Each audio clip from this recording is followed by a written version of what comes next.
Bonjour, alors dans cette vidéo, on va parler aujourd'hui de l'œil et de comment l'œil est constitué, mais en vue de pouvoir réaliser des dessins et des modelages ou de la sculpture pour faire un visage par exemple, euh, et donc de connaître un petit peu comment est constitué l'œil, de quoi il se compose et comment influer sur celui-ci, sur ses différentes composantes pour pouvoir donner des expressions particulières à un visage par exemple. Et donc schématiquement, un œil c'est d'abord une boule, une sphère,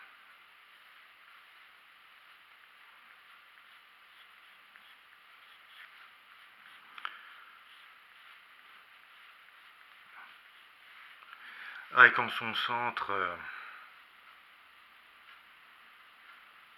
la pupille et l'iris. L'iris qui permet de faire grandir plus ou moins la pupille. Donc de laisser passer plus ou moins de lumière au niveau de l'œil. Voilà, donc basiquement c'est ça, un œil, et cet œil est enchâssé dans le crâne, donc dans, euh, dans les orbites du crâne, que je vais juste ici représenter par ce trait. Et autour de cet œil, eh bien, il y a tout un réseau de muscles qui permettent de faire bouger l'œil en haut, en bas, de gauche à droite, donc de lui donner sa mobilité. Alors,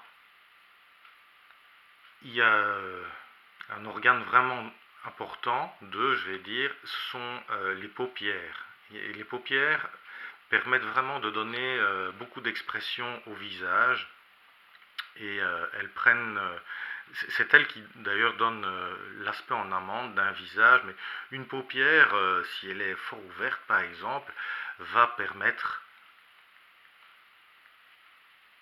de donner un regard de stupéfaction, par exemple. Comme ceci. Au contraire, si les paupières sont plus refermées, eh bien, on va pouvoir donner une expression soit plus posée, soit plus détendue au visage ou complètement endormie. Donc les paupières viennent prendre le contour de l'œil. Elles contournent cette sphère. Donc quand vous créez vos traits, il y a toujours cette notion de... comme s'il y avait une bille.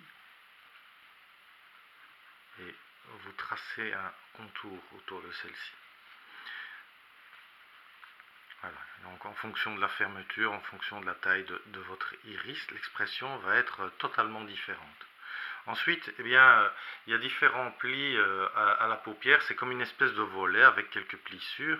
Et donc ça aussi permet de donner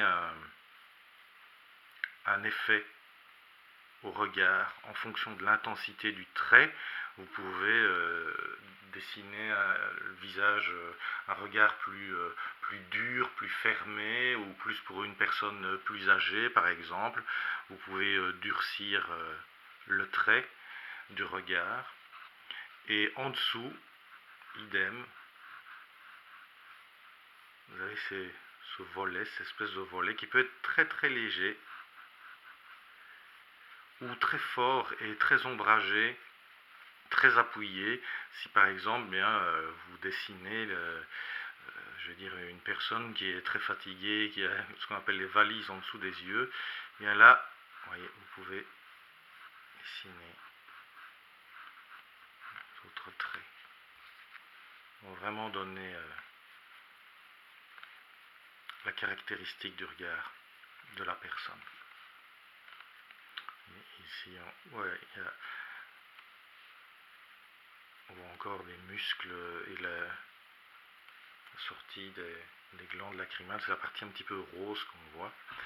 Et donc, une fois cette partie terminée, Un autre élément qui peut donner beaucoup d'importance, qui peut influencer sur le regard, ce sont les sourcils. Alors les sourcils sont vraiment au bord de l'arcade sourcilière, sur les muscles qui couvrent l'arcade sourcilière, et ils viennent justement ici, jusque presque à la racine du nez, entre les deux yeux, et en fonction de l'épaisseur ou de l'angle, vous allez pouvoir donner une expression au regard, simplement en agissant sur ceci. Et ici, il y a un trait de la racine de la paupière qui fait cette jonction avec l'arcade sourcilière, et en fonction que le sourcil est plus rapproché de l'œil ou plus écarté, eh bien on accentue l'effet de surprise. Donc comme on l'a vu tout à l'heure avec une paupière plus ouverte, un sourcil plus remonté, eh bien on va avoir plus un effet de surprise. Au contraire, une paupière plus fermée, plus en ligne droite par exemple, va pouvoir donner un aspect plus sévère. Un sourcil qui va redescendre va pouvoir donner un aspect fâché, en colère. Et donc là c'est ce qu'on va faire dans les vidéos suivantes, c'est travailler sur les expressions du regard. Alors oui, une dernière chose qui caractérise aussi le regard, quand on veut donner une certaine profondeur au regard, donner l'impression qu'on nous regarde, que que la personne regarde quelqu'un, eh bien on peut travailler avec tout l'aspect de la lumière au niveau de la sphère, hein. Donc c'est comme quand on dessine une boule. Si je prends ici une simple, voilà, je dessine très rapidement un rond très mal fait, mais si vous voulez faire un aspect, un éclairage qui vient comme ceci par exemple, voilà, eh bien on va laisser plus de clarté là, et alors on va foncer un maximum ici.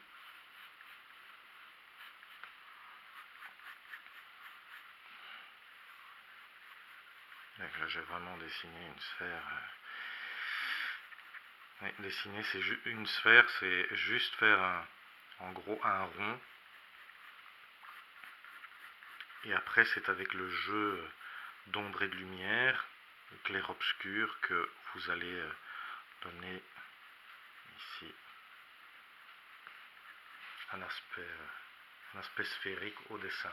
Donc je reviens ici à mon œil, mais ici ça peut se manifester par, voilà, je grise un peu mon iris, mais voilà, une petite zone purement lumineuse, voilà,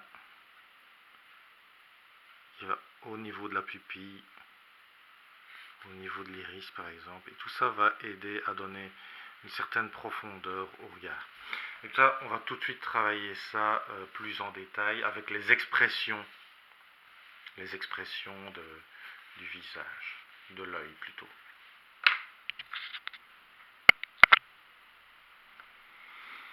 Well,